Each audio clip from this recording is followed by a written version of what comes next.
Before we get into the deep stuff, let's give some basics or some things I want to do inquiry from the others. Walk me through the Santa Fe Institute. What was it about the time of the math? And this was in the late 90s. So they're not going to hear me on this part, right? We're going to do it both ways? It will not be on the video, but we do have you recorded. Fine.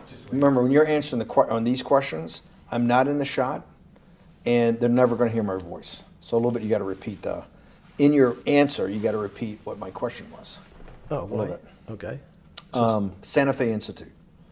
Why, when you're at the top of your game on Wall Street, do you decide to finance, which was at the time, or endow, or become the donor or sponsor, however you want to say it, for what was considered the most cutting edge group of mathematicians in the world? Action. So Santa Fe Institute in the late 80s, early 90s, I was interested, I was on the board of Rockefeller. So that starts, Rockefeller, it's university formed by John D. Rockefeller to sort of give back to the community. It's east side of Manhattan, except it was old. It was sort of old-fashioned. They were talking about medicine, and medicine by itself was, again, subject to the ideas of science. They were trying to use science to find cures for disease. And I said, no, we need to do something different. We need to start interdisciplinary work. In most... How did a schmuck like you get on the board of Rockefeller? What year was that? I don't remember. Late, I think 89 or 91. So that's one of the most prestigious research places in the world, correct? Yes. Okay, how did a guy like you get on the board of a blue blood, internationally known, hard research, Nobel Prize winners all over the place? How do they pick a guy like you, a trader from, or basically some guy from Bear Stearns? Good question. So I was asked to be on the board of Rockefeller, and I think I was on the board of Rockefeller. There was a money manager who said, Rockefeller needs someone with financial expertise because the university is growing and there's lots of new things. You have to, again, we go back to the original discussion the last time. Up until the mid-'80s or sort of mid-'70s, the most important thing was your name. If you were Rockefeller, you already were considered to be brilliant. If you were head of General Motors, it was your reputation. It was who you knew, who your family was, what was your character. And then in the mid-'70s, basically, if you remember, you probably had a calculator. It was very advanced in those days to have a Texas Instrument calculator, where it could, by putting in the numbers, it would multiply for you to do square roots. And that was the first, and everyone who had a calculator was already advanced on Wall Street. A simple calculator, almost like your accountant. The most important parts of business were really now going to calculations. So it's not only mathematics, but it's things that could be calculated. Reputation couldn't be calculated. I could give you, are you a 10 on a reputation scale, an 8? What does it mean to have a measurement of your reputation? We'll get to that later. But places like Rockefeller needed someone to say, look, we're entering a different world where numbers and the numbers of companies, portfolio management was going to be balanced. It was going to be statistical. Jeffrey, could you come on the board? Potentially sit on the finance committee, Nancy Kissinger and a bunch of other people. And David Rockefeller and I got along very well. He was this unbelievable human being.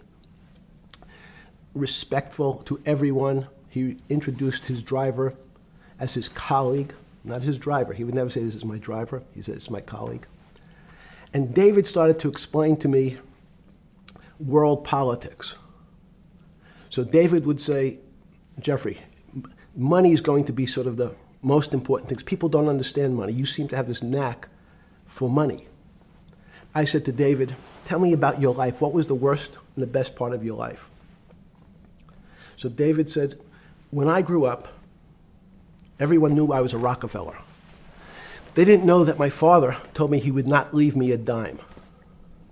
No money. But every time we went out to eat, me and my 5 friends at school, they would leave me the bill. They would expect me to pick up the check because I was a Rockefeller. And he said, I was chairman of Chase Bank. And he said, I remember like it was yesterday, one of the headlines in Time magazine said, David please fire yourself. So he thought that there was a world that existed that would be a combination of both politics and business and leadership. What do I mean? He formed something called the Trilateral Commission. The Trilateral Commission is some spooky stuff. People said it was some of the people that, the Illuminati, there's some mystery about it, people that ran the world. It was politicians, but David said most countries, the politicians get elected for 4 years or 8 years, separate from the royal families in England or in the Middle East. Someone's there for 4 years and then they're not there anymore. The most important people to have stability and consistency would be businessmen. So he formed this Trilateral Commission of businessmen and politicians from 3 major continents. So it was the North Americans, the Europeans, and the Asians. So he said to me, would you like to be on the Trilateral Commission? Now, I was 30 years old, 32 years old. I said, great. And he said, well, you have to fill out this application so they have your bio.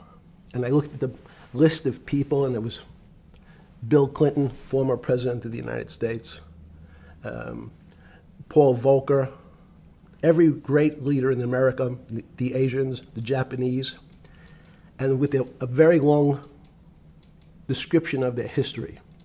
And they asked me to fill in what I would like to have written.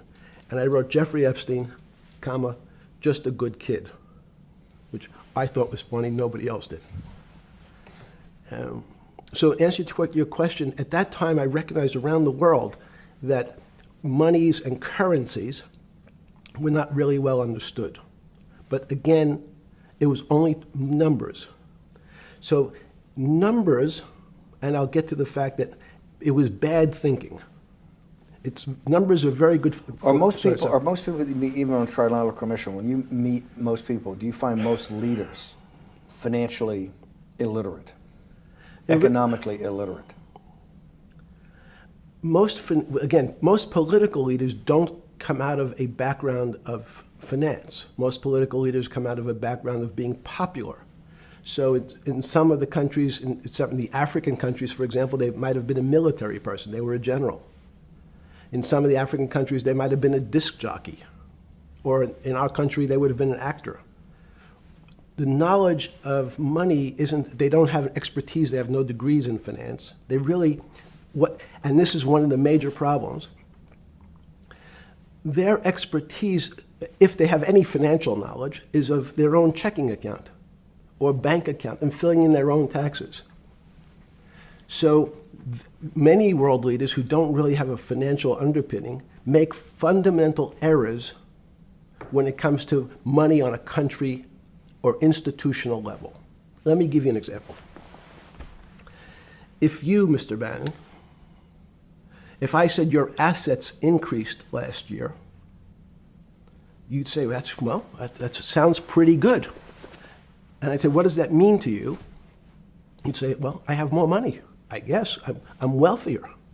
I'd say yes. And if your debt increased, would you feel wealthier or poorer? You'd say, well, I don't want to have increased debt. I don't like the idea of that sound, increased debt. Now, that and world leaders understand when their assets go up, they feel better.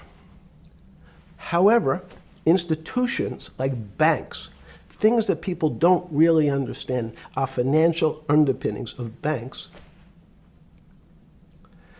When I say your bank, Mr. Bannon, you have the Bannon Bank, you doubled your assets. Sounds good, but what does it really mean? It means people owe you more money. You don't have any more money. What? Yeah. A bank's assets are how much it is owed by other people. That's crazy. So if the bank goes from $2 billion of assets to $10 billion, it means people owe it an additional $8 billion, but their assets have gone up. So the terminology of assets and liabilities is different for banks. It's not natural. And what most people, and you ask questions about world leaders, there's many people, I think your old boss Mercer understood, there's a fundamental part of money which is called fractionalized banking. And fractionalized banking is something that finance people understand, and the people on the street, and when I say people on the street, that's where I was when I started on Wall Street, would find it impossible to believe. Impossible. Why? Bannon Bank, I give you $1, just one single dollar. In our system of banking, I would say, okay, Steve, I gave you $1. How much could you lend out to your friends? And your natural reaction would be probably something less than $1 because I want to keep something in my pocket. The way our system works is if you as a bank are holding my dollar, you can lend out an additional $8 or $9. No, it's impossible. I only have $1, Jeffrey. We have something called fractionalized reserves, which is if you have 1, you can lend out 9. That's the way our system works. And so not only do world leaders not understand banking, but the man on the street, my father who worked in the park department, it would be beyond his imagination that people could lend out more money than they actually had in their pocket. Next question.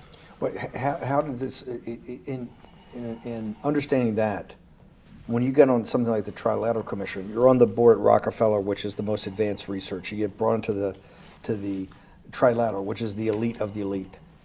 How, since you're only at that time 30-something years old. 8 years from teaching at Dalton, right? You're a Dalton No, at 10 20 years. 10 years right. teaching at Dalton. Yes. Walk us through, I mean, put us in the room. Walk me through exactly what it felt like. What it felt like being on the board at Rockefeller. You got these Nobel laureates, and you're sitting there making decisions, and you start to meet these people at Rockefeller. Now you start to meet these people at the Trilateral Commission. What did it feel like? It's a great question. So what did it feel That's like? what I'm in the business of asking. Yeah. What did it feel like meeting some of these people like Kissinger or Rockefeller? And those were two extraordinary people. But in general, I think the question, the people on Wall Street, I tell the story, the first day, one of the first days when I was in Wall Street, someone said to me, would you like to buy ATV? And I was looking in the brochure and I couldn't figure out what stock had a symbol of ATV. And when I finally said, well, I can't find it. And they said, what's the matter with you? Do you want to buy ATV? Which is, he was selling hot televisions, stolen televisions from the floor of the American Stock Exchange, referred to in common parlance as the televisions fell off the truck. So I knew what that phrase meant from Coney Island. But what I found was most people, be it in business, in normal life, or in the world leaders, don't really understand money. It is something they think about. They have a sense of what it is. They certainly want more of it. But they also make statements like, we want more money, but we don't want more debt, which just shows a misunderstanding of what money at its core really is. So most people don't, they want to make it, they want to save it, but to understand it intimately is not a normal characteristic. At the first Trilateral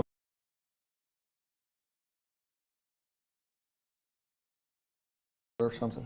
Yeah, you're good. Just give me approximate. You joined the Trilateral I Commission. think it might be And we'll be able to show we'll pull down the chart of where your name was, but just give me roughly when it was. I think it could be 90. I don't remember. Okay. Let's say early 90s. Yes. When you got on the Trilateral Commission and had the first, do you remember where the first meeting was? It was in Tokyo. In Tokyo. And at what hotel? I would like to say the Hilton, but it's probably not. And it's a 3-day, 4-day? Give me some Three-day event, and it walk was me through the whole thing. Speeches. It starts with a dinner. Just walk me through it. It was boring. You couldn't possibly think it was boring. It's bullshit. It was boring. You had to be stars in your eyes. No. Did you fly over privately? Yes, but it wasn't my plane. So it didn't count? No. You fly over. Yes. And it was who were the first, like when you first met those leaders, you had to be wowed. No. You're 10 years out of Coney Island. No, I'm not wowed by people of position. I'm wowed by people of great ideas. And I don't care if it's the bus driver. I don't care if it's the student I had who has teeth coming out in Well, every these direction. guys have to have great ideas. They're the leaders of the three great continents of the world: North America, Europe, and Japan. No, many of these world leaders become world leaders because they're popular and they were able to get votes, or they were able to convince people to vote for them. I learned later. Many of them were just good at what they did in terms of politics. Remember, world leaders are politicians in general. They're not scientists, they're not intellectuals, they're not great thinkers, they're great politicians. At the first Trilateral Commission meeting that you remember in Tokyo, sometime in the early 90s, do you remember what were the big issues of the day that they were talking about, and what did you think about it? Yeah, in fact, it was funny because they were talking about inflation, and they were worried that what would happen, how do you control inflation? And as a mathematician, I didn't understand the concept. I don't understand the concept today. How's that possible? Well, when you talk about most things to do with money, money is meant to be local. It's US dollars. Then I understand what it means. If inflation, it means my dollar today inflates, and it doesn't buy as much as it did a couple of years ago. The prices go up. I don't have it seems that everything is great, but in fact my dollar is shrinking in value. If you, and you're the financial genius here. I'm just a lowly M&A guy. Sure. If you let me finish the thought. Go ahead. So if you're in America, you can feel inflation. Your salary's gone up, but you can't buy the same car. In fact, it starts to feel weird because the value. That's why I wanted to ask the question then. This is my point. Sure. The people who live and breathe this, the central banks, have been haunted by the specter of inflation since the late 70s. Yes. First off, tell our audience, how did that happen? The two great financial events in the 20th century, I'm not going to get to the 21st, were the great inflation in Europe after World War I, the Great Depression, the hyperinflation in Germany that led to the rise of Hitler, and then this inflation in the mid-70s. Before you go explain inflation, why is the specter of inflation always the central thing in central bankers' minds? Because it goes back to the first concept I said, the weird concept of fractionalized reserves. The system is not well understood. And most systems, in fact, are not well understood. We don't know how our digestive system. Stop. This is impossible. I understand. This is impossible. The world banking system, the world currency system, the world monetary system Yes. has to be so well understood by the Greenspans of the world and the Bernankes of the world and you, right? The currency traders, the guys making billion-dollar bets every day. The legendary guy on Wall Street in the late 90s, Salomon Brothers. Lou Ranieri? No, the guy that wrote the money. Michael Lewis? Lars Poker? Yeah, Lars Poker. Who's that about? That great trader. Lou Ranieri. No, it wasn't Lou, the guy that ran the desk. That eventually ran the hedge fund that went long-term capital. Ah, yes, I don't remember. Who's the guy? I want to say, I don't remember. I'm sorry. Lou Ranieri is big, but Yes. those guys have to understand the system perfectly. No, they don't understand the system. They understand the local part of the system. So, for example, why is not only inflation, most bankers are terrified if the public understood that the bank really doesn't have their money at any one time. It's one of the things during the Depression, there were runs on the bank. The reason the banks don't keep much money in the actual bank is they assume that not everyone's going to want their money on the same day. So it's not really the fear of inflation. The fear is a run on the bank. Everybody wants to take out something that doesn't really exist. Inflation is tied to interest rates. It's a more complicated example. But when your money doesn't buy the same amount of product this year than it did last year, if it buys less and less, like it happened, you use the term hyperinflation. There's certain countries that are not managed well, like in Africa at the current, A $100 billion bill, $100 billion bill in Zimbabwe is worth 1 American cent. That's the perfect example of hyperinflation. It goes up, it doubles every day. So people are afraid that their value in the system starts to break down. But so if I said to you, does your doctor understand your body system? You'd say, well, I hope so, because I want him to keep me healthy. But you could have a kidney infection, you could have a heart attack, you could have a broken knee. There's lots of pieces of this system. And in fact, when you ask the question, very few doctors understand your entire body. There's a specialist for your knee, there's a specialist for your polynoidal cyst, there's a specialist for your head, and now we have specialists in different areas. So and I'm going to get to your first question about Santa Fe Institute. The world economy and your body are both comprised of little systems interacting with each other and making one big system. This is what's stunning for all the little guys out there, the populist movement, the little guys that haven't had a pay raise in 30 years. They think that these elites, have everything. They're the guys in the room making the decisions, the party of Davos guys. You're sitting there, you don't think many people today really understand the complexity and really all the moving pieces and how they interconnect to the world's financial system. No, not only don't they understand the complexity, and that goes back to Santa Fe Institute was an attempt of trying to see if there was a way to mathematize, formularize, or algorithmically understand what the term complexity means. That goes back to the original question. Complex systems are complex by definition. But there's not necessarily, it's not one level of complexity. As we might say, well, our fingers are complex, the movements, the muscles of our hands, but it's not as complex as the blood system.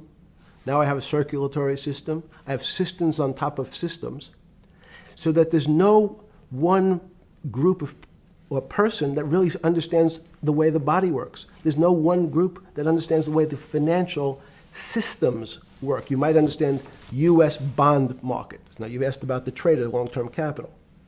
That was a bond fund, very small part of this very complex system. So the goal of the Santa Fe Institute was to see, is there a way to get in, somehow understand how complex systems interact? Fast forward, Steve, to today, where Google and these other engine companies, the other tech companies, are trying to build artificial intelligence.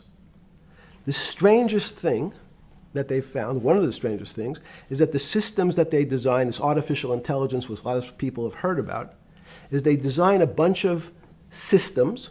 They're called neural nets. Terms simply taken out of brain work, neurons in the brain. Nets because they actually look like a net. They put in some inputs. The computers work, spit out an answer. Sounds normal to you. It's because you're thinking about that calculator you had in 1976 on your desk. When you ask the person who designed the system, how did it come to that answer? How did your neural net, can you show me the calculations? They say, no, we don't know. We don't know how the thing we designed actually came up with that answer. That's pretty strange. They take the same neural net now and they put it in front of a video game. No learning, nothing. They said to the computer, they say, sit in front of your video game and learn how to play. It seems the computer learns better than any human in history, faster than any human in history, beats any human in history, but when you ask the designer how did it do it, no one knows. It just did it. So that's the first little touch of things that we already have gotten to a place where we don't understand it, and we built it.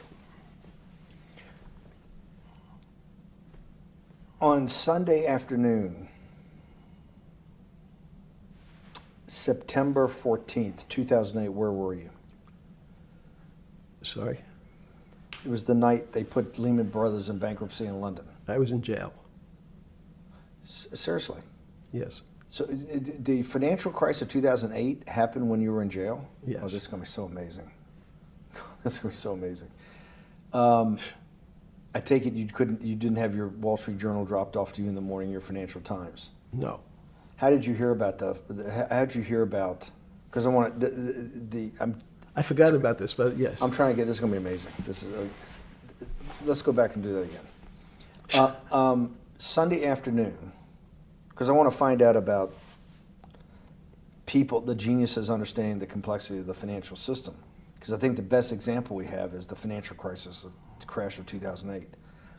Sunday afternoon, September 14th, I think it was, 2008, is when they were working feverishly in Midtown Manhattan at the Lehman Brothers offices and at various law firms around town, and with the Secretary of Treasury and the Federal Reserve, what they're going to do with Lehman. They decided they weren't going to save it. And so they prepared to put it into bankruptcy at the opening of the market in London the next day. How did you hear about what was going to happen to Lehman Brothers, and what did you immediately think when you heard that it was going to be put into bankruptcy? I'm glad you asked that question. I was in solitary confinement September 14th.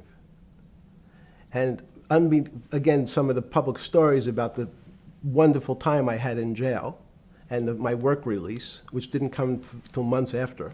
I'd been there since June in an 8x10 cell with a bed in the back, a 6-foot bed in the back, a chrome sink with a toilet attached to it, and a little piece of metal sticking out that was supposed to act as a table. Now, since I was in jail, there were no books. Why? There's no library. No library, but you're in jail. No, I was in jail, not prison. So in jail, I was in a place which was called the Special Housing Unit, which is for the roughest, toughest, meanest people. They had put me there, they said, for my own protection. So I was in a 8x10 cell with a little slit in the door where they would serve my food on a tray about 9 inches by 4 inches. And then as soon as I finished eating, they would take the tray and close it down. And one of the guards said, do you understand there's Wall Street's crashing. I'm worried about my pension fund. What should I do? And I said, sorry, Wall Street's crashing? What's happened? And he said, there's some crisis and some companies are going bankrupt. I said, are you sure? And he said, yeah, it's all over the papers. We're all terrified we're going to lose our life savings because we have either a 401k or our pension funds. We don't know anything about money. Mr. Epstein, can you tell us, like, what's going on? Am I going to be able to afford my children's education? Am I going to be bankrupt like this company called Lehman Brothers? And there's another company in the front page today called Bear Stearns. Oh, no, I said. Why? Because that's the company I was a partner in. And in fact, that was a company I had a very large investment in. So, as a great story, I didn't have my Wall Street Journal, but in the early mornings, you're allowed to make 2 phone calls, collect. And when you pick up the phone, you can dial a number, and when the person picks up, they say, you're getting a call from the Palm Beach County Jail. Will you accept reverse charges? And the person either says yes, and the call goes through, or the person says no. The person I had called was Jimmy Kane, the president of Bear Stearns. And I said, tell me what's going on. And so that my knowledge of the financial crisis happened with Jimmy, who was at the center of the storm, telling me about what Lehman had gone under, and they were trying to figure out a way, should they bail out Bear Stearns? Did it strike you at the time of the mess you had made of your life to be in a situation that you're one of the greatest financial minds in the world, looked at by world leaders and asked your thinking by the most prominent and important people in the world, and here you are in solitary confinement. You got to make a collect call to somebody. Did it strike you at the time how all the threads of your life had come together and put you in a position, or you had put yourself in that position? No. So it never struck you when you had to make one of your 50% of your collect calls that day, you call the president or the head of the CEO of Bear Stearns. The biggest financial event in your life is taking place, of which one, every important person in the world would be seeking your opinion. Number two would be a once-in-a-lifetime opportunity to apply your craft. Number three, it would be a once-in-a-lifetime opportunity to make money if you were smart, and obviously you're smart. You're telling me here, truthfully, that it never hit you at all of how you'd ended up in a place where you had to make a collect phone call from a jail cell that was 6x9 with a steel bed and your food being passed in through a slot. The question you want to ask is, who was the other call to? Okay. Who was the other call to? The other call was to my friend at J.P. Morgan, who was then, I didn't know it at the time, trying to buy Bear Stearns. So at one point, I had two phones. It was difficult because they're afraid people are going to hang themselves with the phone cord. So they don't actually come together and they're pretty short. So I was actually going between two phones talking to Bear Stearns and J.P. Morgan at the same time. So I found it amusing. And it never struck you about how to end up in a situation like this? No, that would be probably means I would be too self-aware. You can't possibly expect me to believe this. I know. I don't believe it. You're telling me that during that day, you never had a moment. You sat there and go, what the fuck have I done with my life that I'm in a 6x9 jail cell when I should be on a trading desk or I should be in my $250 million greatest townhouse in New York City taking calls from the king of Saudi Arabia, the president of China, the head of Russia, the president of the United States to save the world's population from a financial debacle. You honestly expect me to believe that that never happened? You're suggesting I was sort of somewhat depressed, and how could this happen to me? I'm not saying depressed. I'm saying a moment of awareness of how could I get myself into this situation. No, I would just say how strange that this happens. It's strange. I'm wearing a jumpsuit and flip-flops. What color was the jumpsuit? Brown. Brown. Brown jumpsuit. Yes. I notice I don't see you in a lot of brown. No. Brown jumpsuit and flip-flops. Flip-flops, yes. With no access to books, no access to newspapers, no access to anything. You had lived on information. Except my Almond Joy bars. I had extra Almond Joy bars. Did you eat Almond Joy bars and things like that because you're afraid of what the cooks did to your food? Yes. Is that because of that you were in for the crimes that you were in for? No, it was just in fact, I was... Is it because you're wealthy? Yes. How did you know that? Well, people would constantly come, if I was passing by or have to go for my medical, people would either ask to borrow money or make some other types of comments about... In the beginning... What were the comments? At the beginning, what were the comments? It serves you fucking rich guys right that you're here next to me. There was nothing about your crimes? No. So all this rumor you hear all the time about people in prison that commit the type of crimes you commit, you're saying in your personal thing is not true? No. It was all because you were rich? Yes. And it was all because they wanted to borrow money? Or get advice. Yes. What, they get advice to go long? Yes, you're telling me is this time to buy? You're telling me in solitary confinement they're interested in going long? Yeah. They want to know what does that say about human nature? Well, what I think the people find, one of the reasons they wanted to keep me in solitary confinement was they're afraid that everybody would want to know which stocks to buy. But what happened was, after this crisis, now it's on the front page of every newspaper. I don't want to lose this day. Sorry. When you first heard that, was it Bear Stearns had been kicked into bankruptcy, what, 6 months before? No, this is the same time. This is part of the same deal.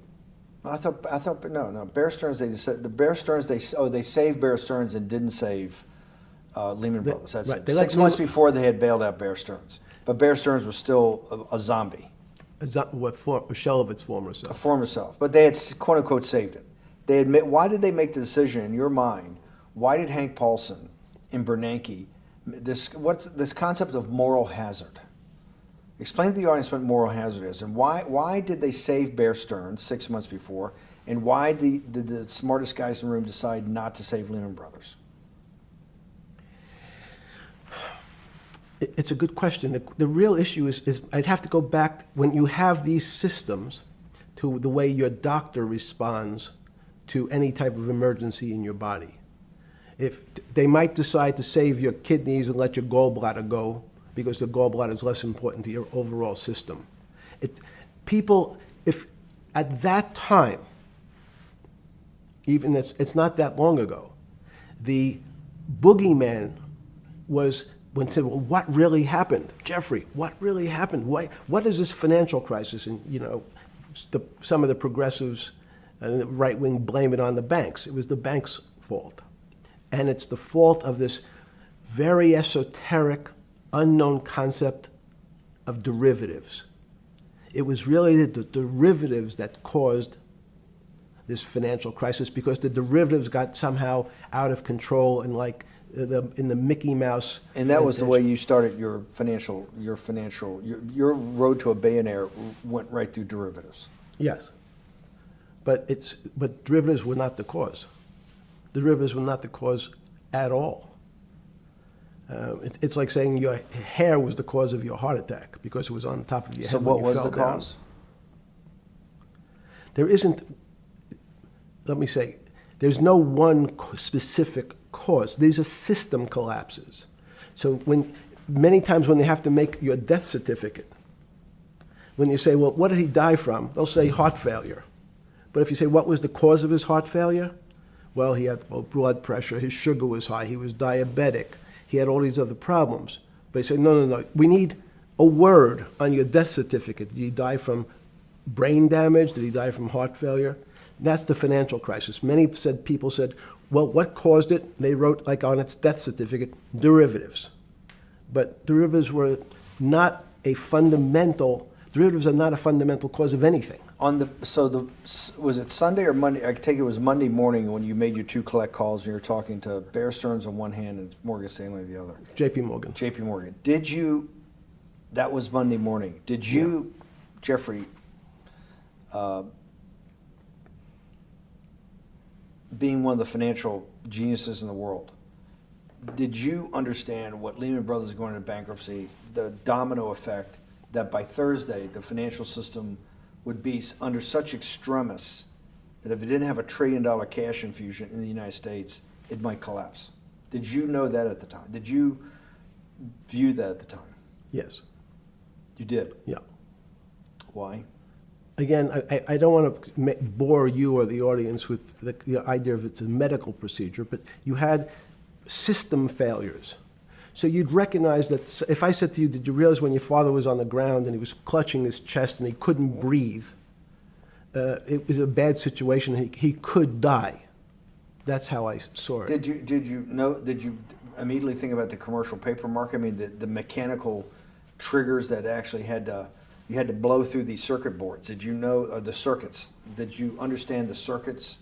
Or did you have a concept of the circuits that were going to get blown through? Yes, but only because of an analogy to a body. And in fact, from my telephones against the wall with my little metal wires, because the next day I talked to another person in Washington about the issues of what I thought was happening, and I made the same discussion about the... They were at the Treasury Department? Yes.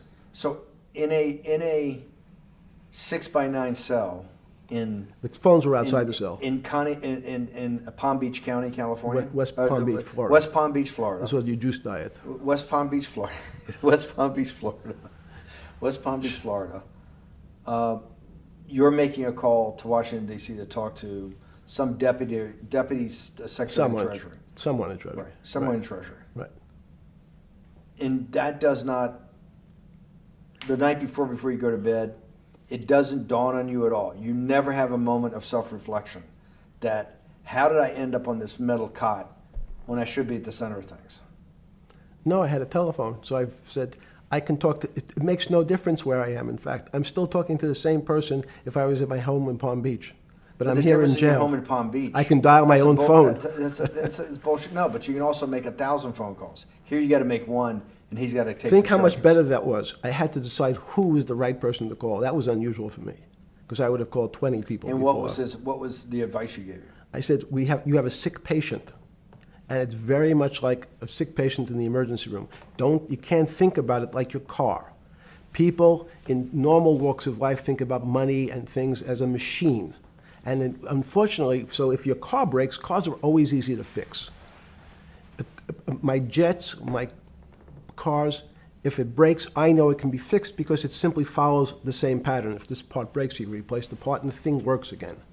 People and the financial system are not machines. They can't be fixed the same way. You can't simply take out put some more juice into the commercial paper market, and that's like replacing the carburetor on the car. It's much more, I have a patient who can't breathe, has a stomach problem, can't see, looks bleeding at the same time. What do I do first? I have to think about it as a system. Where's the most logical place? What's the most dangerous place? If your heart stopped, we have to start your heart again. In the equivalent to the money market, why do I have to start your heart again? I need to get your blood flowing. If your blood stops, you're dead. If liquidity, which is the equivalent of blood in the financial system, dries up. Once liquidity is basically cash, putting cash into the Forget system. about what it is. Okay.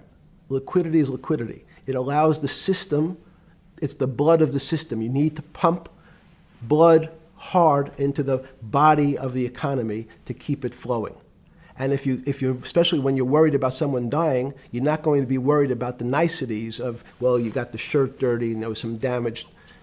Pump in that blood, keep that heart When you pumping talked to the person in Treasury on Tuesday, the 16th, did you get a feeling as you were sitting in your 6x9 jail cell in West Palm Beach, Florida, that they were on top of things? No, you can't. It's impossible to be on top of things. There's no such thing. It's, again, the doctor watching the patient die. You hopefully have some confidence that he's seen it before. He recognizes that there are some steps he has to take first before he bandages the guy's finger or worries about what shoes he has on. So you hope that the people in charge, your doctors who are working on the emergency patient, have enough experience and, frankly, judgment to try to keep the patient alive. Did you think that they had those things, patience and judgment? They had pretty good judgment, and you needed a lot of luck, just like in the dead patient. You need to, hopefully you put that blood in and it's not too late. And you make some mistakes, but you have to know you're going to have to give it a shock. In the run-up to the September crash of 2008, Yeah. I guess you weren't occupied with finance. That whole summer, how long had you been in jail? Went to jail June 30th. So the entire summer. Yes. Before you went into jail, you were still very active in the financial markets. Yes. When I say active, you trade currencies every day, you trade stocks every day. When people, I don't do any. Someone like you, or you give advice to people to trade stocks or trade currencies. I don't trade every day. I think that's, like Woody Allen said, you can't beat the bank. So I try to pick my spots. George Soros picked his spot when the pound collapsed. This would have been a great money-making opportunity that passed me by when I was in jail, but that's not how I think. In the run-up to that, in the spring of 2008, that's when Bear Stearns got in problems, I think, in the spring of 2008, and they decided to bail it out. Did the Bear Stearns guys talk to you for advice at that time, when the big crisis in Bear Stearns? No, but see, again, unbeknownst to most people, and it's easy to blame people for the financial crisis, like you'd blame someone for giving your father the drink before he had his heart attack. But what really happened, the real enemy of the finance system was Bill Clinton. And if you ask me what and who caused the financial crisis, I would tell you it was Bill Clinton. Because of what Bob Rubin and he did to deregulate the financial system? No. Because as of the last time we had our 60-minute interview, you talked to me about home ownership. and you asked me whether everyone should own a home. And I told you, no, it's too risky. So the financial collapse of 2008 is because of hardworking African Americans, Hispanics, and whites who wanted to have a ownership stake in the society that all rests on their shoulders. They're the culprits. No, not at all. Okay, then I didn't say they were the culprits. I was pretty clear it was Bill Clinton. Okay. Why was it Bill Clinton? Because Bill Clinton wanted to get votes from those people. And he sold them the idea that instead of renting in a house, and historically the values of houses have gone up, and he said, you guys in these local communities who haven't been able to afford a house before, I'm going to show you a way. I'm going to give you a way because I'm sure I'll get your vote that you can own a house because I want your vote. So what we're going to do is I'm going to let you buy a house, Mr. Bannon, when you really, you're right on the border, maybe, or not even on the border. Your credit is not good. Okay, let's be honest. And it's not my fault, it's not Bill Clinton's fault, but if whatever happens, at the moment your credit score or whatever it is, your credit's not good. Now, normally, you come to me and want to borrow money, I'm a bank, and I say, I'm sorry, Mr. Bannon, I can't lend you money because your credit score is not up to where it needs to be. Hopefully, if you work harder and clean up some of your problems, it will be. But no, what I say to you is, I'm going to figure out a way to lend you, not give you. I'm going to lend you money anyway, though you don't have a good credit score. And don't worry, I'm going to get rid of the term that you don't have bad credit. Bad credit sounds pejorative. You don't want to be a person. Sounds judgmental. Yes, sounds judgmental. So what we're going to do is we're going to call your credit situation subprime. Oh, nobody knows what that means. Subprime. That means prime is good credit. Subprime is not good credit, less than good credit. So we'll call it something that people really won't follow, and we'll tell you what. We're going to have people lend you money, though you are a subprime borrower, and I will figure out some government agencies to guarantee your loan, though I don't think you're a good risk. So the banks say, no, no, no, we don't want, initially, the bank said, sorry, this is too risky, Mr. President, for us. We're in the business of managing risk. It's not our money. It's the hard-working people's money sitting in our bank. We can't lend to people whose credit is not prime. You're asking us to lend to people who are subprime. And he says, here's the key, if you don't, Mr. Bannon, I'm going to make sure the Justice Department charges you with discriminatory lending because you refuse to lend to my subprimers. In business terms, you should never lend to. But what we'll do is I'm going to form an agency called Fannie Mae and Ginnie Mae, just another agency names. They'll guarantee your loan. So don't worry. Don't worry. You don't have to pay it back anymore. Even though and maybe you don't even have to work as hard anymore. That's probably a harsh statement, but these players, these two big firms, Fannie Mae, will guarantee the fact that that bank will receive its money. Now, the bank says, wow, best deal in history. I refused to lend to Mr. Bannon, but now he has the big brother, his Uncle Sam. He went to his Uncle Sam, and Uncle Sam says, I'm guaranteeing it. The bank says, I want everybody. Give me as many people as you can give me. Because Uncle Sam is the best credit in the world. Not only it's the United States government. We'll take it all. We'll take as much subprime as we can handle. because it's the best investment for the moment. It's a strange investment because it has politics that has inserted its way into the numbers. Politics doesn't belong in the markets, but now we're going to have, I want the votes, we'll make guarantees that you who can't get a house normally will be able to get a house from the bank. The bank says, this is the best deal in history. We will package 100, 300, 1,000 of you subprimers, and we'll sell it off to somebody else. And the whole system becomes mired in subprime mortgages. That's becomes the issue. What do you mean mired? There's just too much supply. It's a supply-demand problem. You get too much supply. No, it's a very good question. What does too much supply mean? Well, then you get to people, go back to your first question to me. Government leaders. Government leaders know if they're good, and they can do mathematics, they can balance their checkbooks. So certain people in Congress said, well, how do you value these subprime mortgages? The banks say, we've been valuing them the same way we've always valued them for the past 20 years. The accounting firms, there's something in this country called GAAP accounting, which is a standard type of accounting. And we account for them the same way we've always accounted for them. If we paid $1,000 for your mortgage last night, when we put it on our books today, we're going to say its value is $1,000. It makes sense. I paid for it last. What's its value? It's $1,000. That's what I paid for it last night. No. The Congress people said, that's not really a good answer, you know. That doesn't give us confidence that you know what you're doing.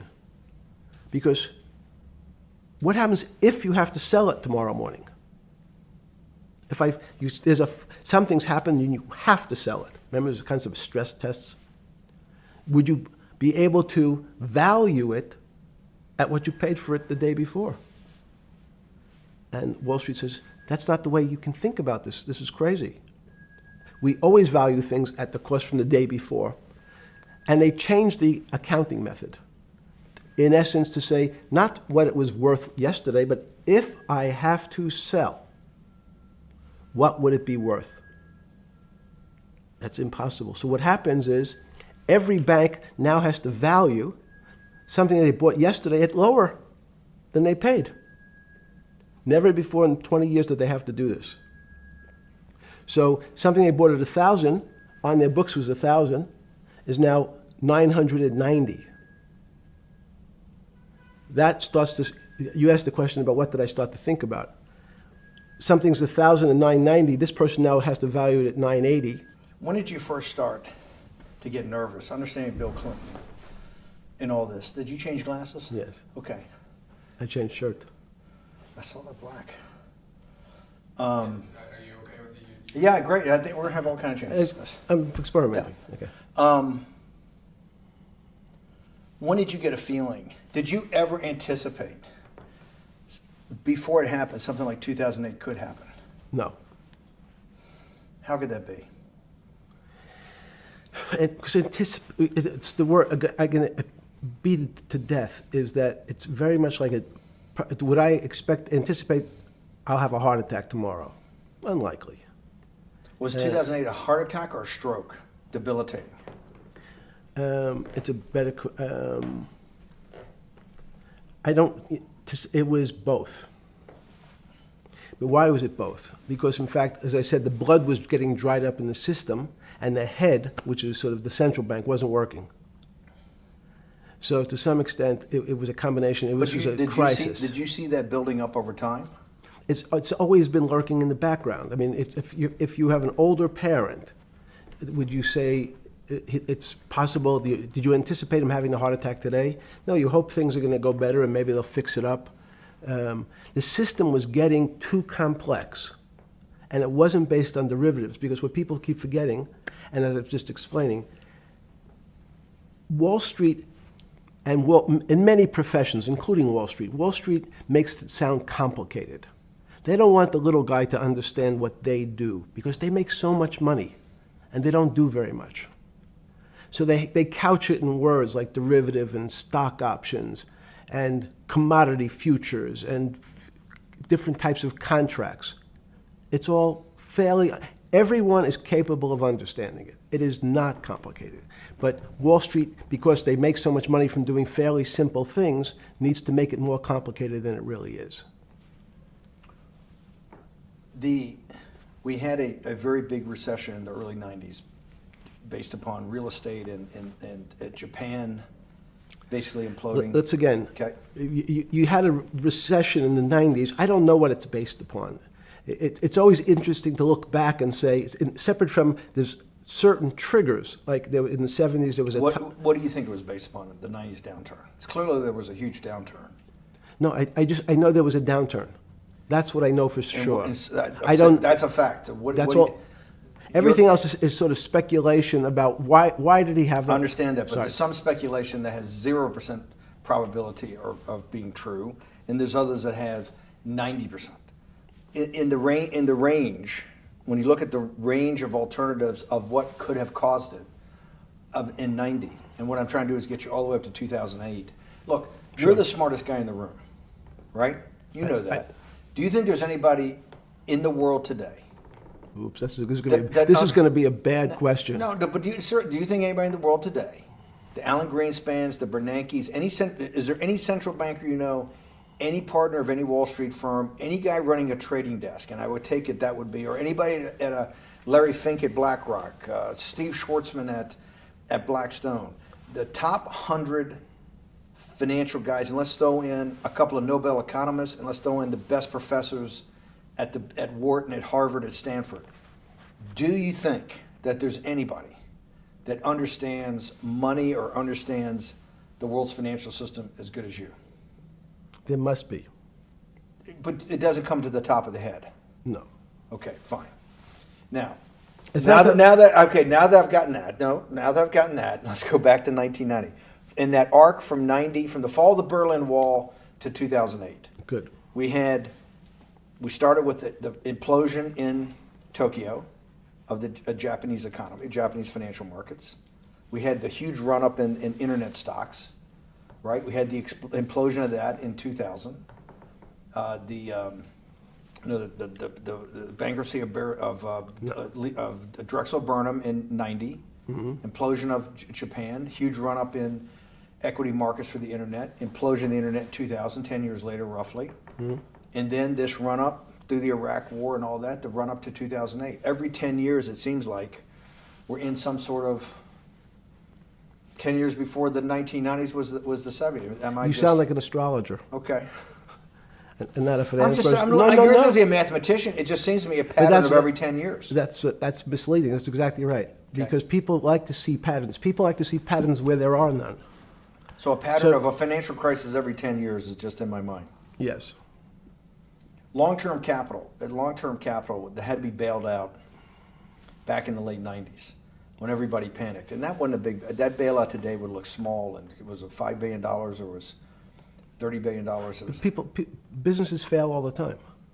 But long-term capital, the Federal Reserve stepped in. But I'm saying people go bad.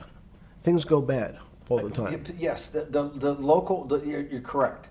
The audience that's watching this, the little guys, they go bankrupt all the time and nobody gives a shit. You know why? They're a little guy.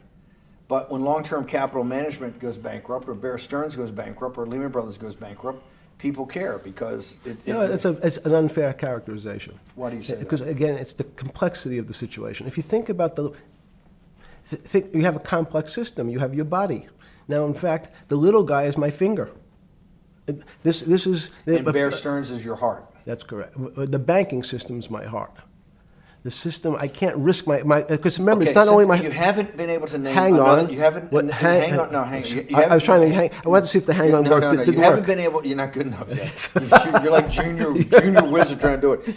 You haven't. Yes. I'll say, since we can't name another guy that's as good as you. Now, there may be a couple out there. You're not bragging. You're humble. It had to be sometime. Please tell me there was some time before you went to jail and basically got cut off from daily information in the summer of 2008, that you started to get very nervous that this complex system, that something was deeply wrong? Okay, first, let's go back. When I say no one understands the system better than I do, it doesn't mean I You always understand. sound like a doctor. You're afraid he's going to get sued for giving a thing. Yes, you're not, no. you're No, not no, taking no. on any liability. There's no contingent liability here for Yeah, your no, answers. no, no. But the word understand is the problem. Okay. I don't understand the system.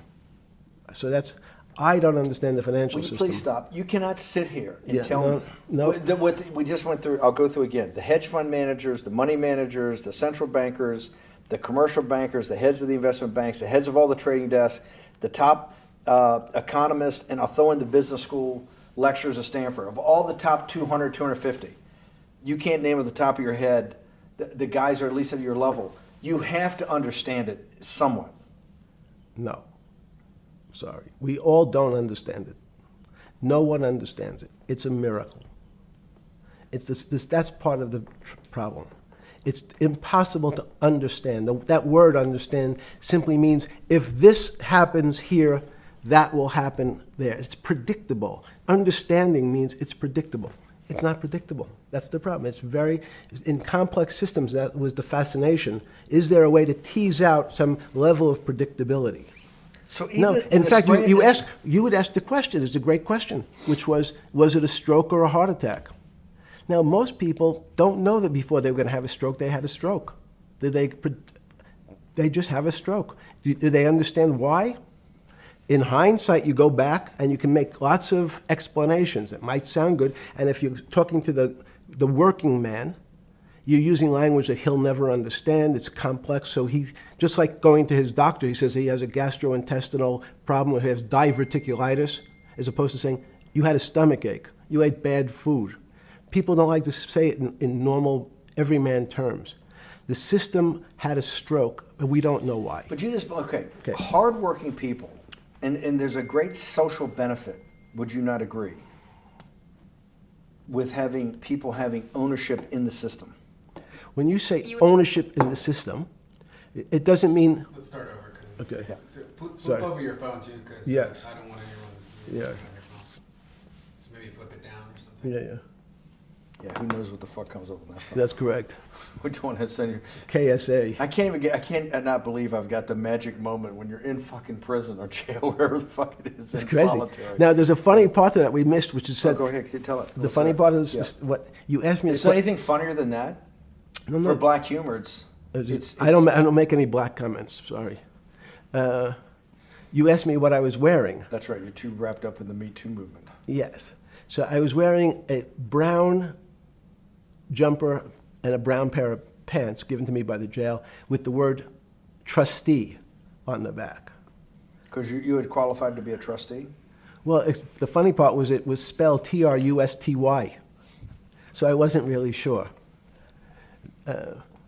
I'd been a trustee in many different operations, but it was the first time it was actually printed on my back and spelled incorrectly. Probably had a higher level of being a trustee at that than you had at all the boards that you were trustees, right? Yes, because as the trustee meant you get two devices to clean your toilet as opposed to one. Yeah, but it also meant that you had some sort of personal fiduciary own responsibility for oneself, right? In the jail? You mean? Well, that's what being a trustee is. That's where they give you two. Yes, you get two cleaners. I was a trustee in the jail because I was able to teach some of the kids to help them get their GED. So that's how they gave me a trustee job. There's no time. I got to go back to this because I'm like a dog with a bone in this thing. Yes. You can't. There's something deeply fucked up with you.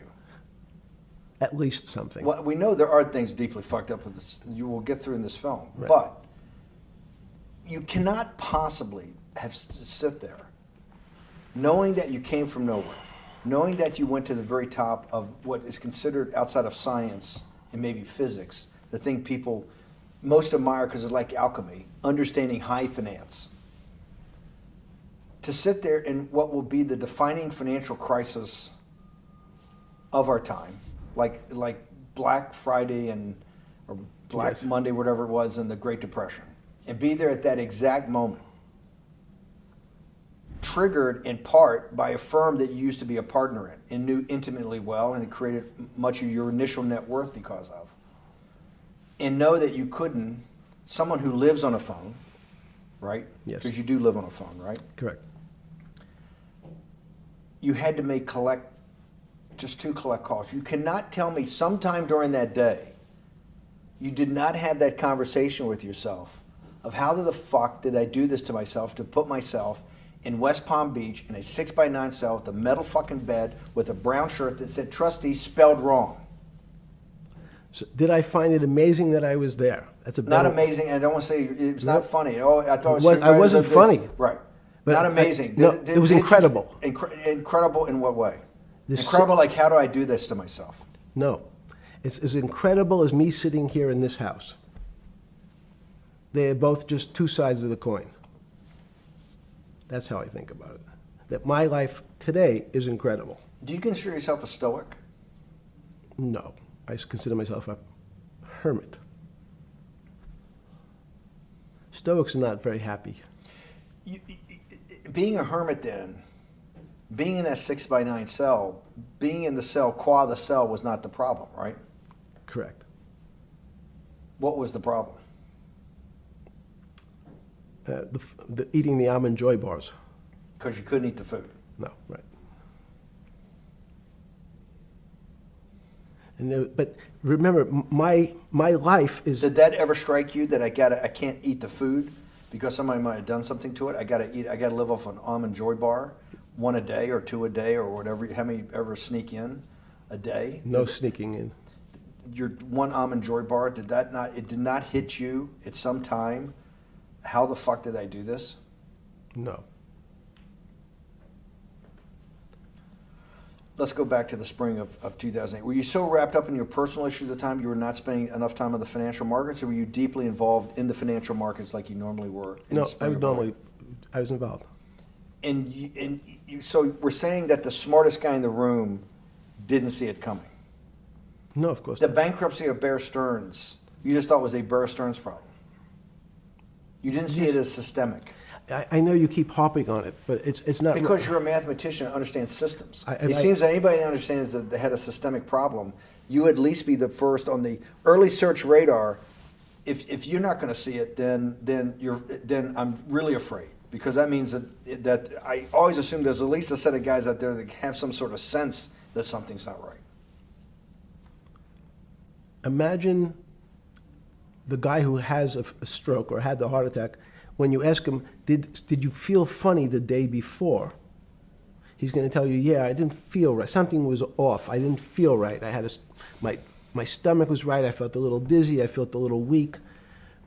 But if you asked him that day before, do you think you're going to have a heart attack tomorrow? He'd say, no, I just feel a little weak. I'm a little dizzy. My stomach hurts. So these systems, and that's the issue of complexity. What complexity says is that, in fact, everything seems to go along, and people have seen it. One of the great examples of complex systems is sand dunes. In fact, the sand keeps building up. People have seen some, and all of a sudden, one more sand drop, and all the sand starts running down the hills.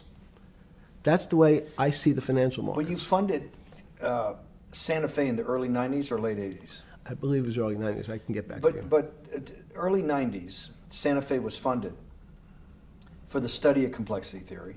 It was studied math. So let's back up.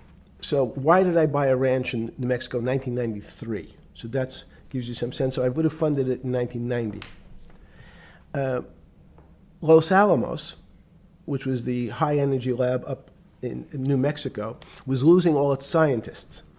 In Los Alamos, it was where Oppenheimer and where a lot of the nuclear weapons program, the bomb. That's where the Manhattan Project. Manhattan Project was Yes, as Los Alamos, and you bought your property out in New Mexico to be near that? Yes, because the scientists were going to be, they cut the funding for high energy physics.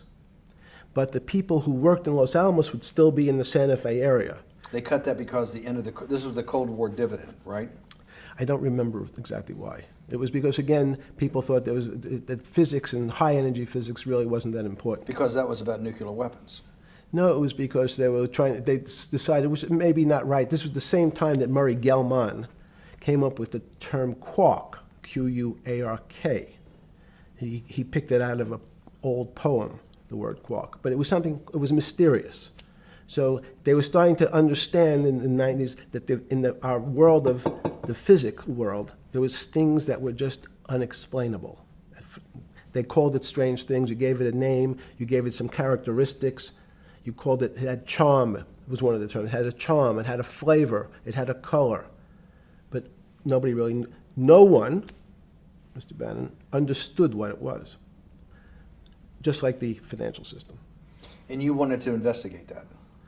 I wanted to see if we could build tools so others smarter than me could help investigate it. And that was the beginning of your concept of the Santa Fe Institute. Yes. And Santa Fe Institute was founded to do study in this type of... Can these areas of strange things be described by some form of mathematics? So that's what I'm trying to get at. The foundational thought, the organizing principle of Santa Fe, yes, in the high physics lab at Los Alamos, right, which had been the headquarters of Manhattan, and the Trinity Project, right, the bomb. Yes. So you're talking about the elite, the high priest of physics. Of physics. Yes, sir. Which high priest of physics, some subset of that is also mathematics. Yes, they're both similar. Project out. One of the tools you want to do is to make sure that in this complex system, the finance system, I'm doing a lot of this for philanthropy and a lot for the good of mankind, but also to be able to understand this complex system, the most complex outside of maybe our body, of the financial world. Yes. Did they create tools, or were you smarter in than the mid-aughts, 15 years later, than you had been then because of work that was done at Santa Fe? No, it was great. But in fact, most of the money, most of my philanthropy in the area of can you describe things that appear to be unexplainable by mathematics, and can you fund people who have new ideas? And unfortunately, when someone thinks they've been able to, there was a man, Stuart Kaufman, when they think that, okay, I figured out how to be able to predict the unpredictable, what appears to other people to be unpredictable. But my system, in those days it was called genetic algorithms, can predict what things will happen, and they all want to make money. So they use their systems to try to figure out, they know they have figured out the way to make money because they figured out the unexplainable. They try, they go bankrupt, and we start again. So with a cold view, what I've come to realize is that the attempt to mathematize, formularize, or what in your prior world, to understand what really is, in today's world, still unexplainable, is impossible. They're miracles. Your first head of Santa Fe was Christopher Langdon, I think. Langdon from Australia. But Murray Gell-Mann was Murray Gell-Mann was the funder. He was the yes, rock. Yes, he was the rock. He was a Nobel Prize winner? Yes. Yes, and a wonderful guy. He came out and helped us with the Biosphere 2 project. He came with Chris Langdon. Yeah. Chris Langdon was the operator, the day-to-day guy. Chris was doing artificial life. Right. Murray tried to lead his own artificial life. Yes. When Chris came to Biosphere 2 for the first big conference we had in 1994, he was one of the most impressive guys there among all the world's elite. Kew Gardens, the Lawrence Livermore lab, the labs at Sandia, all the major universities, Lamont Doherty, all the big Earth observatories, Woods Hole. What set Langdon apart, I thought, and the reason I invited Santa Fe to be part of it, was Langdon actually made a presentation that everything, and he was making this to scientists, a lot of marine biologists, a lot of people that were just beginning, Wally Broker and people who were just beginning the study of climate change, at that time called global warming. That he made this compelling presentation that everything's really mathematics. Yes. It's all just back to math. And you have to, all these experiments you do, you're not, one of the reasons they're not considered by the high priest in physics as being real experiments is that they don't have a mathematical basis to it, and everything has a mathematical basis to it. Langdon seemed like a radical visionary. What happened to that concept? You go back 350 years. So you have Isaac Newton, you have Leibniz. Move forward, you have people like Heisenberg and Gödel, and what every one of those mathematicians and philosophers came to understand is that there's numbers can describe certain things, approximate certain things. But in fact, trying to put measurements and numbers on other things that are really unexplainable is folly. 300 years ago, they said that unexplainable realm was God. And people who attempted, in fact, to explain the unexplainable, who said, yes, I understand the unexplainable, were charlatans, they were the occults, they were the astrologers, they were the con men. Alchemist. Yes. Well, no, alchemist was, in fact, they believed that there was a way to transmute one metal into another. In fact, they always wanted to see if they can create gold. There's no reason, if you think about it, they recognize that one metal is different than another metal because it has some additional pieces to it. It has additional neutrons or protons or electrons. So because they thought it was a machine, they believed it was a machine, if I can take 5 protons and add 5, that gives me 10, I should be able to get gold. Move everything around inside these systems, the molecules transmute one molecule into another, and if this molecule I've transmuted it into is gold, I'm a rich man. It's back to money. But there's something strange happens. Isaac Newton says, this is really weird. If I want to push a ball on the table, I have to touch it. Maybe I have to blow on it. But I actually have to push one side of the ball or the book to move that side. I'm pushing here, and obviously this thing is what appears to us humans to be solid, so it moves as one thing. But the only way to get something to move was to touch it or put a force against it. Okay, seems to make sense. Everybody has that experience. I want to lift a glass, I lift it. If I want to push a ball, I push it. If I want to pull a ball, I pull it. But he recognized when the ball fell off the table, it went in a different direction. How's that possible? Nobody pushed the ball down. And he said, this is crazy. Why did the ball go down? I didn't push it. I just let it go. So someone's pushing the ball. Because I know that I am confident that the only thing that gets something to move is with a force that pushes. So there's a force that's pushing the ball down. In fact, he called it gravity. He measured how fast it was pulled, but never was able to explain why it happened. How is it? What is gravity? It's this. Everybody says, well, why did the ball fall to the ground? Because gravity took it. But what's gravity? That's, as Feynman would say, that's the name of the thing. We have no idea what it is. This goes to Santa Fe. They were trying to explain the unexplainable. Can we measure? Can we figure out a way to predict the stock markets using these types of chaos complexity? Before we get there, let's walk back through it. Let's go back to Newton.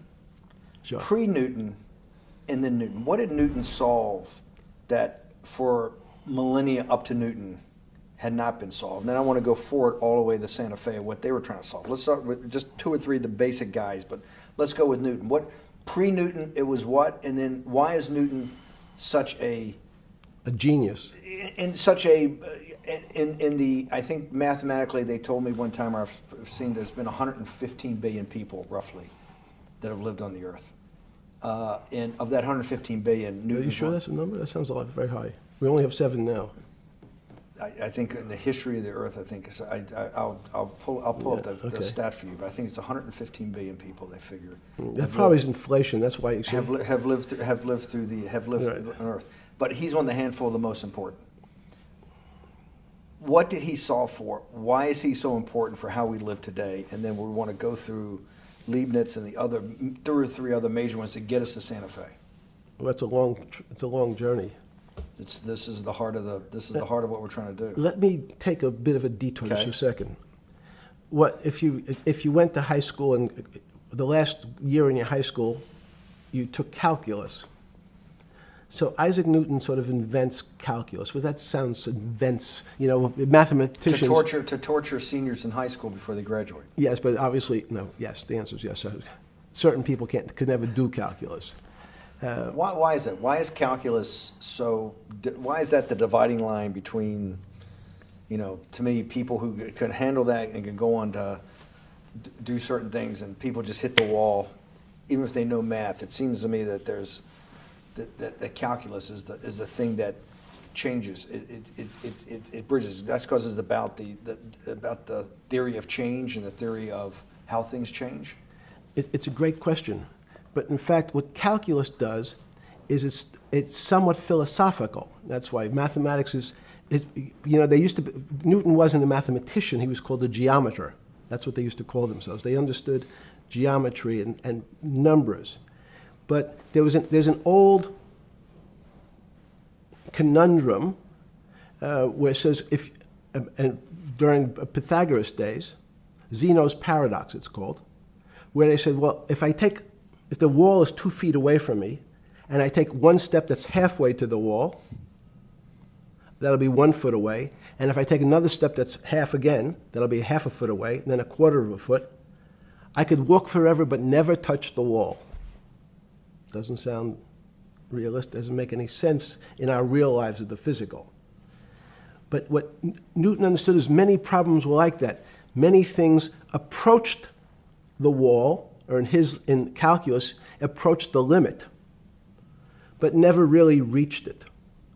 So he said, it's okay, you don't have to reach it. We can do lots of the mathematics as if it was so close, it was almost there. And we could do lots of mathematics almost being at the limit. And this is really important, Steve, for today. Because most of the science up until today was things that are starting to approach the limit. You were taught in high school that if you had 1 divided by 0, if you remember your high school algebra, you were told, what's the answer to that? Is there an answer to 1 divided by 0? No, if you were in high school, I'd say, stay away from it. It's the boogeyman. You could write it down as it's undefined. It's not able to be determined. There's a bunch of things. But in fact, 1 divided by 0 is a strange things happen. It's a world of the strange. And what I'll explain to you after is that when you get 1 divided by 0, you get into a world we don't know what happens. The answer is it's not explainable. We can call it things like undetermined. We can have a convention to say it's X, Y, or Z. But in real life, we don't know what happens when you are actually at the limit. So Newton thought the same concept is that the limits were God. You got close to God, but you could never be God. He had this sort of religious interpretation. Okay, I want to go back to Newton. Why is Newton such a big dividing line in mankind's history? What is it about Newton? What is it about what he's trying to solve? What did they not know beforehand? And because we live to a degree in a Newtonian universe, although I realized later subparticle atomic physics, but at least for a while it was Newtonian. So what's the dividing line? Why is he so important? Why is he an inflection point in mankind's movement from the swamp to the stars? It's a great question. Stars was by Kepler. What Newton starts to allow us to do is to make accurate predictions. Remember that we've talked about that with money, about the things in our physical world, how cars, he didn't have cars, how horse carriages moved, how bowling balls moved, how pool cues and pool table balls. Had people tried to solve that before Newton? Many tried it? Heraclitus or Plotinus, Pythagoras had these greats that we hear about. Had they tried to solve the same problem? Not the same problem. They tried to again, what Pythagoras does, he starts to figure out this relationships in triangles. For example, everyone knows the a squared plus b squared is equal to c squared, that Pythagorean theorem, which is basically says these shapes in a triangle, each side of the triangle has a fixed relationship with the other two sides. That's strange. He knew, again, but it was all numbers. This was a system of things in the physical world, and Pythagoras says we can start putting numbers on things that help you predict how they will behave. You can add two triangles and make a square, some different shapes. They were looking at geometric forms. Newton says, well, I want to know how planets move. I want to know how things around me move. Can we find formulas? Can I find formulas that explain what I see in the physical world, how physical things interact and how they describe one another? Again, the fact that two things, two solid masses, for some very strange, unknown reason, unknown today, attract one another, no matter what they are. People have seen the experiment. You hang something, two little metal balls from a string, they move towards each other. In fact, they move towards each other was very specific. So when you drop the ball to the floor of this room, Newton says, in fact, the room came up a bit to meet the ball. The room moved. It's imperceptible. You can't really perceive that motion, but they attracted each other with certain ratios. So he started to be able to measure things in the physical world. And that was great advances. It also, now you wanted to move very quickly. Unfortunately, most people, especially in the 20th century, 19th century, said, well, like Newton, let's measure everything.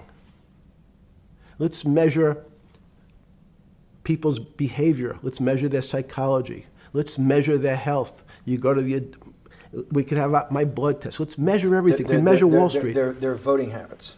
Measure, measure, measure. Can we put a number on how much I care for my wife? Can I put a number on how I feel? And we tried, unfortunately, we try to mathematize the finer things in life, and then recognize that there's things that, unfortunately, just fall outside. Schrodinger wrote a very famous book about what is life. He was trying to figure out a way, can he describe the difference formulaically between things that are alive and things that are dead? The answer is no. The things that are alive in my world are miracles, not magic. Magic has a bad connotation, trying to hide things. You don't believe in the spirit or the soul? That's what animates people, is your spirit or your soul. That's No. Have you ever seen someone die? When they die, their spirit leaves. Their soul leaves, no question. So in There's fact, no question to you about no that. question. There's no question to you that there is some animating life force within us that leaves when you're dead. Yes, in fact, I refer to the soul. This obviously is certain. The questions in the past, even Because during people would normally think you were soulless. So Thank you. But have you talk about you actually believe in it and have done some thinking about it is pretty shocking in its own right, isn't it? Well, again, mathematics. Leibniz thought. We know Newton was at Cambridge, and he was the head of the math department, right? He's a professor, essentially. Yes. But Leibniz, was Leibniz a German professor? Yes, but what Leibniz said is the soul is so strange because God took chemicals, which is simply the material, like tables, and he somehow made this material able to have a thought. How strange is that? Not only does it have a soul, but some way it was put together that this material substance is able to think.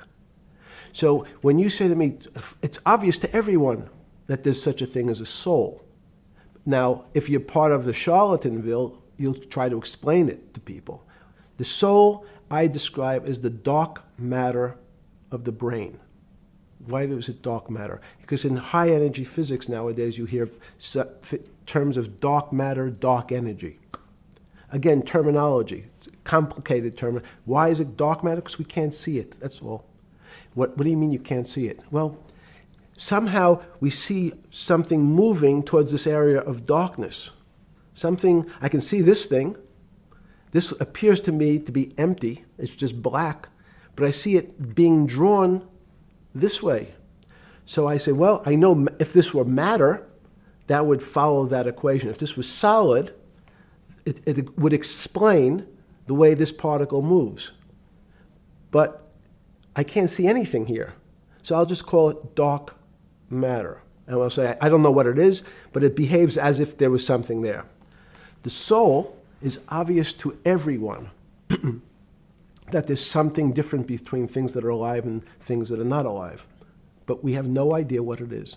It's currently unexplainable. I believe we need an entirely different system of analysis to try to figure out. But Sorry. No, with Newton, with all his alchemical studies and things he worked on the spiritual side, Leibniz that just talked about the soul, Schroeder talked about what is life. If a modern scientist or someone that you funded at MIT or at Harvard or one of these things talked in those types of terms, they would be considered to be a wingnut today, wouldn't they? They would not be. They would not be on the path for tenure, right? Unless they were in the philosophy department. This is exactly my point. We're talking about three of the greatest mathematicians in mankind's history that have really changed mankind. Talking like this, what happened? How do we get to a situation where they could not be in the high physics? They could not be in the mathematics department or working in high energy physics. Good. It's an easy answer. Newton was a combination of mathematician or geometer then and philosopher, and as time went on, those disciplines seemed to move apart. We had philosophy. Some of the philosophers can't do math, and some of the mathematicians. And again, mathematicians often break into two categories: people that solve problems. Those are more like geometers in the old days, just problem solvers. And then there's thinkers, theoreticians. They're more like the old movement towards philosophy. But neither one of those two groups have been able to figure out why something is alive as opposed to something that's not alive. No one's been able to describe what the soul is, but we all know it exists. And I think what we need is science is a bad word. I think science only describes the things we already know about the physical world. In fact, there's an argument that the physical world that we see has been created out of our systems of mathematics. Mathematics, everyone knows mathematics describes the physical world much greater than it should, unless my view, the physical world really comes out of conscious beings that have mathematics. So they create it. This table appears to you and I to be solid. To a bat, because we have light that's bouncing off the table into our eyes, it appears solid. If instead of eyes that responded to wavelengths of visual light, our eyes responded to radio waves, the radio frequencies, it's not different, it's the same type of frequency as light, but different speeds, the table's invisible. We know that our phone works in this room. So the waves are coming through the windows, the waves are coming through the walls. So the walls are invisible to that type of radiation, that type of energy. The walls I can see them because my eyes, a physical system, determines that the walls are there. You, with Murray Geldman, you founded, or were the original donor, and had the idea of Santa Fe Institute. In 10 or 15 years later, that effort to study the complexity of systems mathematically. Yes. Was essentially a total failure. Yes. A total failure. Total failure. Why is that? It's the failure of science because, in fact, if to some extent science doesn't describe romance, I don't know why I'm attracted to somebody. I don't know. People are attracted to each other, and everyone has the same feeling. They've seen someone walk in the room, and they say, "Oh, that person gives me a creepy feeling." Science has tried to describe. Science doesn't describe what creepy feelings means.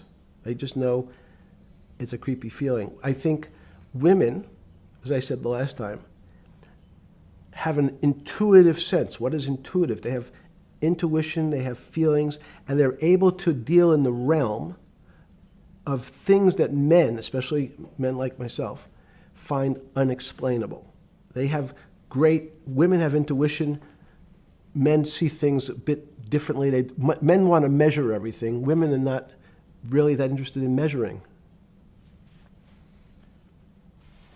In what you're saying in macro terms, you actually think science, mathematics, maybe ultimately technology is moving to that more intuitive?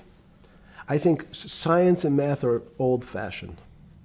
And unfortunately, people are still taught that they have to learn algebra in school and certain things in school, as opposed to learning to have an emotional. Is this what Larry Summers was trying to get at? Maybe he didn't say it perfectly enough, but what he was trying to get to in that system, the systems we study today, the way mathematics is either taught or understood, that women just haven't gotten up to the highest realms of engineering or physics or mathematics because of that. And you're actually implying that there's a either new branch of science, or we've hit an inflection point like in Newton that's going to go in a Newton took mankind in a different direction because he was able to measure.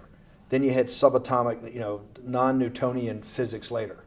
Are you saying that you think there's another developing field that's coming up that may take us, I don't know how many decades to get our hands around, but that's what's evolving out of this? Yes. Yeah. In fact, I think that mathematics, it's not the end of science. Every year someone says it's the end of, we can't discover everything. There's lots to discover with relationship to the physical world, but we know a lot already. In respect to the unexplainable world, we almost know nothing. Women, again, sense it. And instead of Larry Summers, I won't digress too much, but Howard Gardner early on said, there's not one form of intelligence. It's not mathematical intelligence. There's emotional intelligence. There's kinesthetic intelligence. There's this argument that I reject that black people are less intelligent than white people. It's not true. We know, for example, that if I was in the forest and I had to run from the lion or figure out a way not to be eaten, and my competition is a local African, I'm the one who's getting eaten because they have the intelligence to deal with their local environment. So it's just different. It's not better, it's not worse, but there's many differences amongst different types of people. And so people have different intelligences, and they excel in some intelligences usually, and less so in others. When did it come to, because the world of high finance is a world of pure reason, or is it a lot of emotion and gut checks and on trading desk and central banks when these decisions get made? Is it that high church, like the high church of science of high energy physics, or is it as much emotion that comes in as much as the mathematics and the reason? It's a great question. I think if you talk to really experienced and successful traders, and you ask them how they know what's going on, they can't give you an answer. They don't know. They feel it. They can feel the way the market's moving. They can feel the way the stock's moving. And that these are not very well-defined terms. It's difficult to put in mathematics terms, how did I feel it? You could look back and make guesses what I was seeing. But great traders feel it and then act on their feelings. That's the difference. Many people feel it but are afraid because they want a mathematical justification before they take that next step. When you first got on the trading desk at Bear Stearns in the late 70s or mid 70s, were you shocked by how little actual understanding of mathematics that the traders comprehended?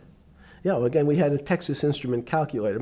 Most stockbrokers, especially before 1975, if they were good stockbrokers, could add. That's about it. They could multiply. If you could multiply, you were already in the top 15% of stockbrokers. Stockbrokers simply meant there's a story. When I went to the first person, I had no money. And I said, how much money do you make a year? And he said, $400,000. I said, impossible. I'm making $10,000. That's probably more than your family had made in his entire existence. Yes. And he makes that in a year. I said, what do you do? And he said, it's too complicated for you to understand, which is what the main thrust of Wall Street people, they want to tell you it's too complicated. Because if you understood that that person was simply, he had a brother-in-law, in fact, in this case, who ran the pension fund at General Motors. His brother-in-law would call him and say, buy 1,000 IBM. He'd hang up the phone, he'd write it out on a ticket and walk it to a window. That was his entire skill set. Hello, write what my brother-in-law says, walk it to a ticket window. Give me an example when you were on the trading desk in the early days of Bear Stearns of a time that you felt either complete uncertainty or you saw total panic, where something was happening that people couldn't foretell and that they were like in an airplane cockpit where it's going wrong. Walk us through that. In 1978, I think it was, across the news wires, there had been a collapse of the currency in Thailand. On the other side of the world, had no relationship to me. I wasn't sure where Thailand was.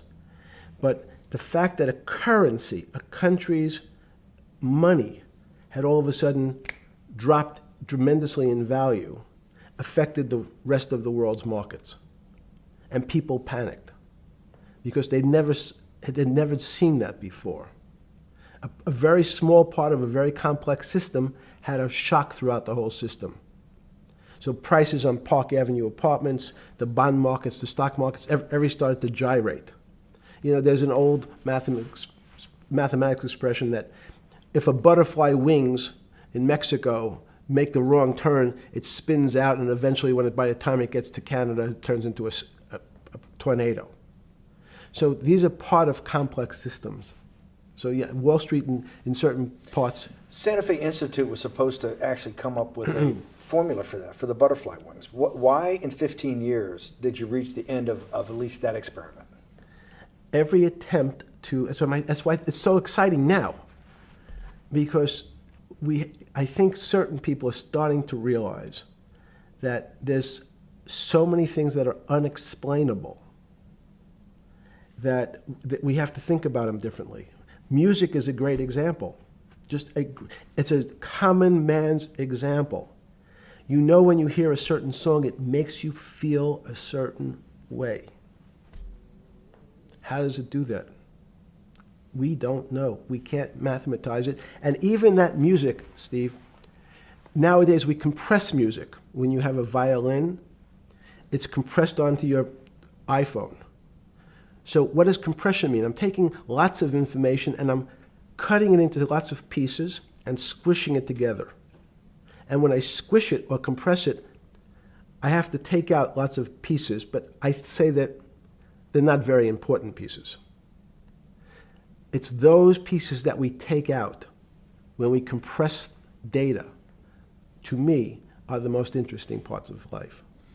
You just said a while ago, part of this new search for science may go back to when people were actually talking about a soul, and you said there's no doubt in your mind that there is a soul. Describe for me what you mean by that. What do you mean by soul? What do you mean soul different than the physical analog body that we're seeing on film right now? It's difficult to describe in words. I mean, I'm not a poet. Poems get a little closer to what that really means. But even the concept of what is life becomes complicated when you deal with plants and seeds. Is a seed alive? I don't know. Certain people would say, no, it's dead. When your banana, one of my favorite examples is the banana that's sitting on the countertop in your kitchen today.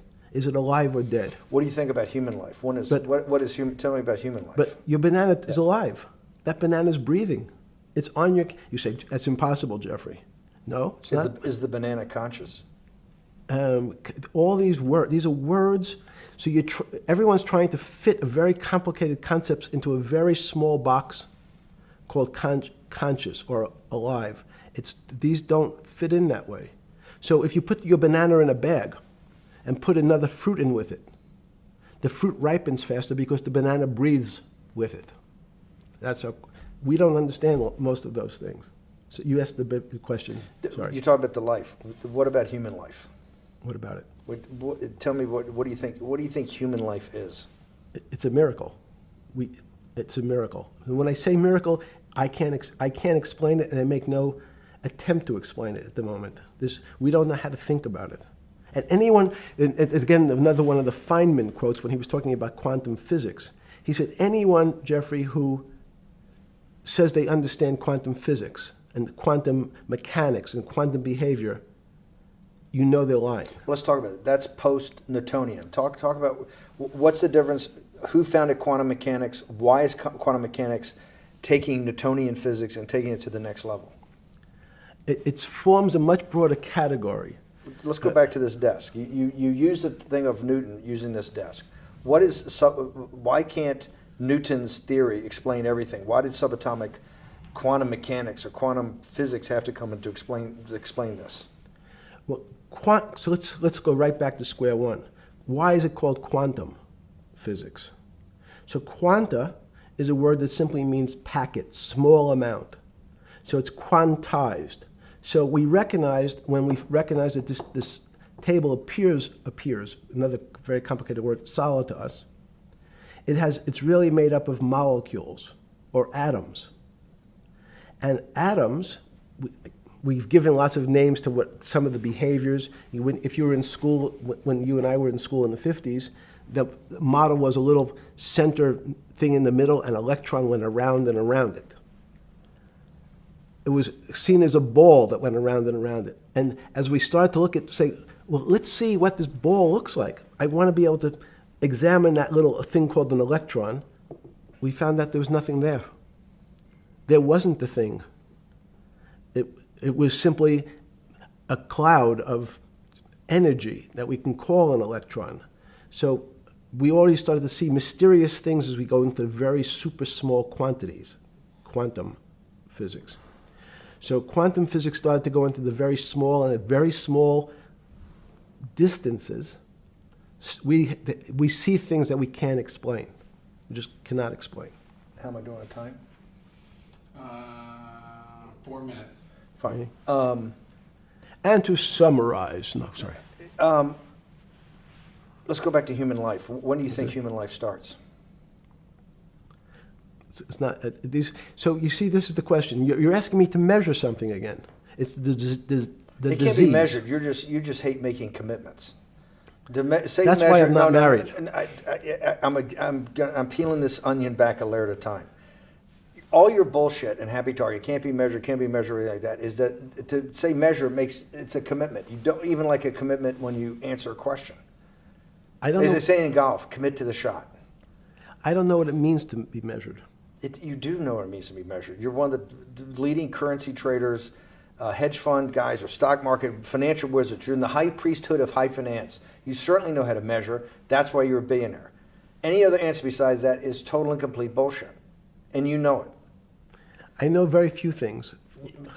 You know things can be measured. You measure every day. You weigh and measure every day.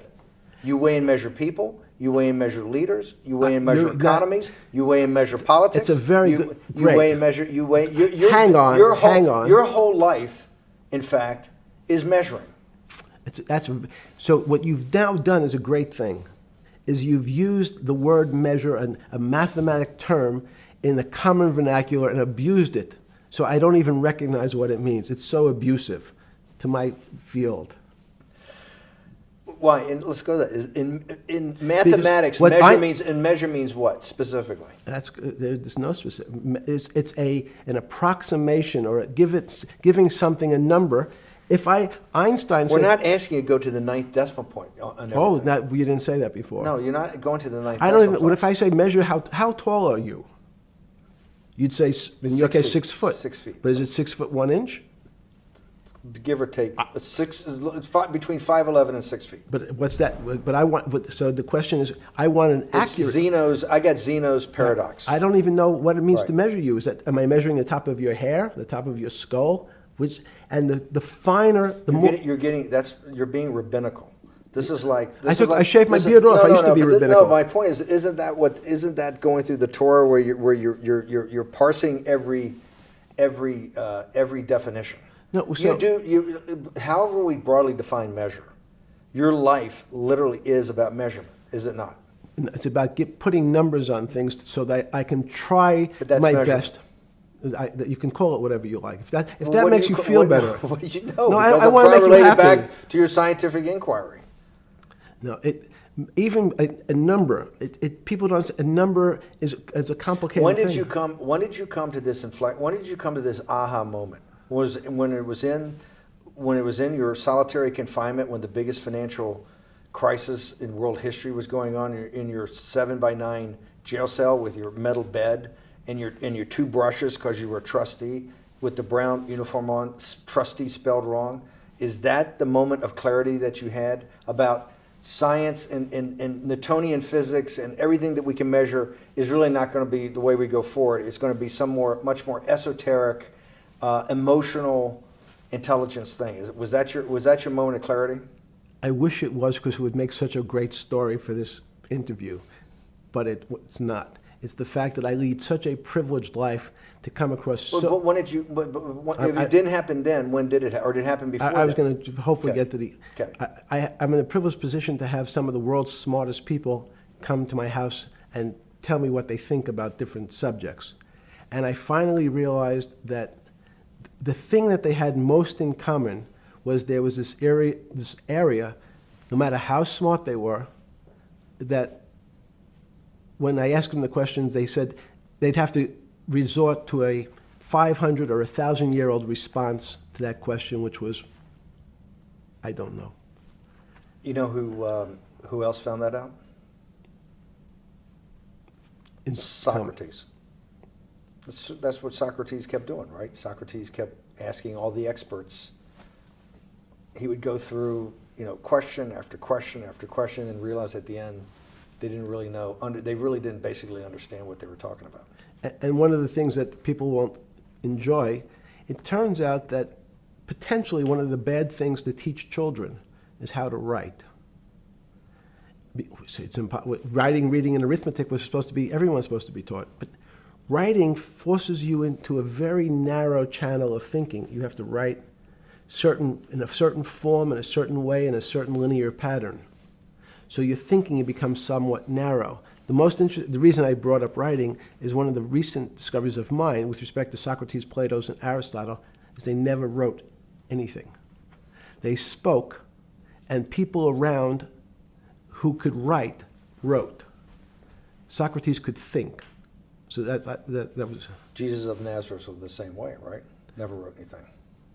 I thought he was a carpenter. He was a carpenter. Didn't he need like a little carpenter's tonight? I don't want to get that. But at least his written record. Right. One last thing. Sure.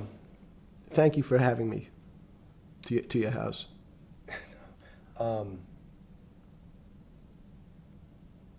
Vegetable juice. Let's go back. Look what vegetable juice does. When did that? The beginning of that. Was there any one aha moment in all these great thinkers? Did it happen before 2008? Was it after? That came up over, I know, many years, but when did you actually realize, hey, something new's got to be developed? Yeah, that's great. Is that because again, I'm privileged enough to have people around me who've given lots of philanthropic gifts to institutions of higher learning, and when I said the impact, how do you judge the impact of your giving? And we sat down and said, no really new ideas have come out. And I realized that, of course, it hasn't come out because we've been looking at using science and mathematics, and it's the wrong tool. It's obvious. Institutions that are set up and try to put forward knowledge and understanding and truth, should they take your money? Derek Bach at Harvard said, taking money for good causes is a good thing.